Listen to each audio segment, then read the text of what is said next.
Assalamualaikum warahmatullahi wabarakatuh. Hey, halo, jumpa kembali bersama saya Asma Saputra di channel ini untuk memberikan beberapa nasihat dari para ustadz yang ada di channel ini. Jadi pastikan sahabat untuk mensubscribe ya channel ini agar saya termotivasi untuk memberikan video-video terbaru.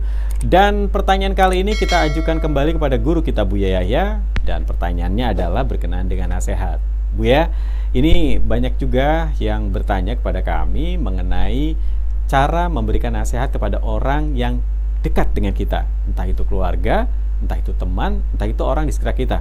Bagaimana sih cara memberikan nasihat yang baik dan benar kepada mereka-mereka yang ada di sekitar kita? Silakan Bu ya. Baik. Memang kadang-kadang yang namanya kedekatan adalah semacam dinding pemisah. Kadang terlalu dekat itu tidak mudah untuk mengingatkan. Banyak faktor, banyak alasan. Ya, khawatir takut tersinggung. Karena itu orang yang sangat aku cintai, kalau tersinggung nanti malah lari dariku dan sebagainya. Sebenarnya adalah faktor kedekatan. Jadi faktor dekat itu sendiri kadang menjadikan orang susah mengingatkannya, yaitu tadi, karena kita takut kehilangan dan sebagainya. Baik, yang jelas memang ada orang seperti Anda itu, dan banyak, bukan Anda saja. Bahkan bukan kelas-kelas orang biasa, kelas seorang ustadz atau ustadzah pun kadang belum tentu dia bisa dan berani menegur anaknya, karena itu tadi faktor yang sangat kedekatan. Akan tapi mari kita kembalikan kepada semangat. Tujuan daripada kita mengingatkan adalah karena Allah, bukan karena kita ingin dibalas dia dengan senyuman atau dibalas dia dengan kebaikan. Akan tapi kita ingin balasan dari Allah. Itu yang membangun keberanian kita untuk mengingatkan siapa saja, termasuk orang-orang yang dekat dengan kita. Tapi pun demikian, harus langkah selanjutnya adalah berbeda loh ya cara mengingatkan antara orang dengan orang. Biarpun kalimatnya, biarpun permasalahannya sama. Di dalam kita menghadirkan, menyodorkan, menghaturkan itu berbeda. Kita menyuruh dengan perintah yang sama kepada anak kita, berbeda kita menyuruh dengan orang tua kita, berbeda kita menyuruh dengan istri kita, berbeda kita menyuruh dengan tetangga kita. Padahal tujuannya adalah sama, menyampaikan masalah itu. Jadi ada apa namanya, ada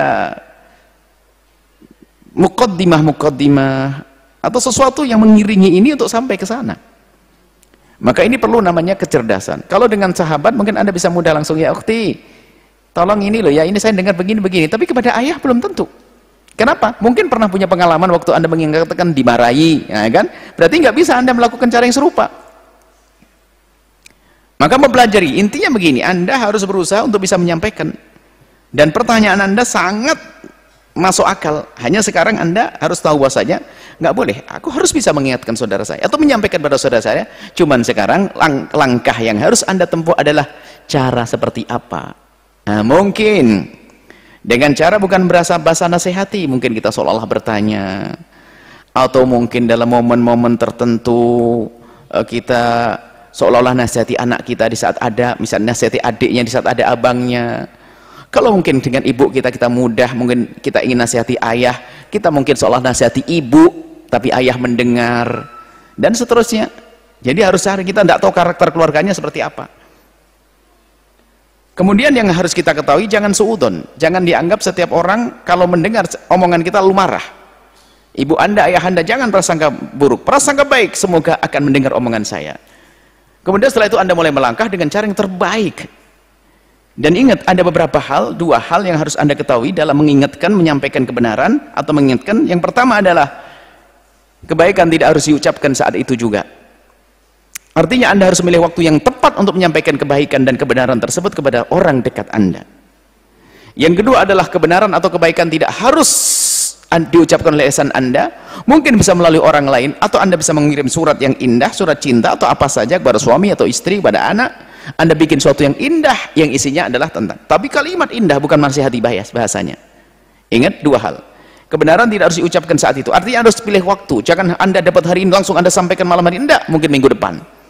Cari momen yang tepat, waktu yang tepat. Kemudian, dan kebenaran atau kebaikan tidak harus diucapkan oleh lidah Anda, bisa jadi melalui lisan orang lain. Atau Anda membuat yang namanya nomor gelap, nomor kaleng, nomor gelap, tapi tujuannya baik. Anda mengirim, pertama jangan mikir langsung berkenaan dengan itu. Misalnya, mohon maaf, ini berkenaan dengan orang tua, ayah misalnya, punya kesalahan, Anda ingin ngingetin dia, oh jangan, Anda bikin nomor saja, tapi beri kiriman yang bukan urusannya nasihati dia. Kiriman saja ucapan terima kasih, Bapak selama ini Masya Allah telah membantu ini di masjid ini, di kampung ini, Bapak Insya Allah termasuk orang yang berjuang di masjid, terima kasih semuanya. Oh, ayah Anda sudah nyimpan, padahal ngirim Anda.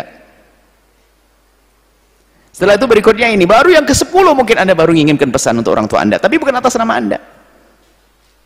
Itu lebih tulus, tidak ketahuan Anda yang menasihati, dan Anda tidak terlalu beban. Atau membuat surat cinta kepada ayah Anda. Assalamualaikum ayah, ayah adalah imam kami di rumah ini, ayah adalah begini, ayah adalah keridhaan ayah adalah segalanya untuk kami. Terus di ujung-ujungnya Anda bisa menasihati. Jadi perlu cara yang indah, yang cantik dalam menyampaikan kebenaran. Hak adalah perlu disampaikan, tapi harus dibungkus dengan akhlak. Itulah cara yang diajarkan oleh baginda Nabi Muhammad sallallahu alaihi wasallam. Wallahu a'lam bishawab.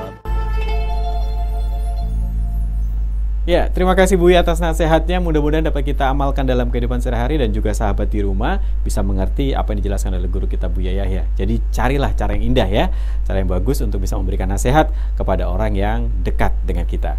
Oke sahabat, sampai di sini dulu. Nanti Anda akan kami berikan kembali beberapa nasihat dari para ustadz. Tapi jangan lupa channel ini Anda subscribe sehingga saya termotivasi terus memberikan video-video terbaru. Sampai jumpa lagi di pertanyaan berikutnya. Assalamualaikum warahmatullahi wabarakatuh.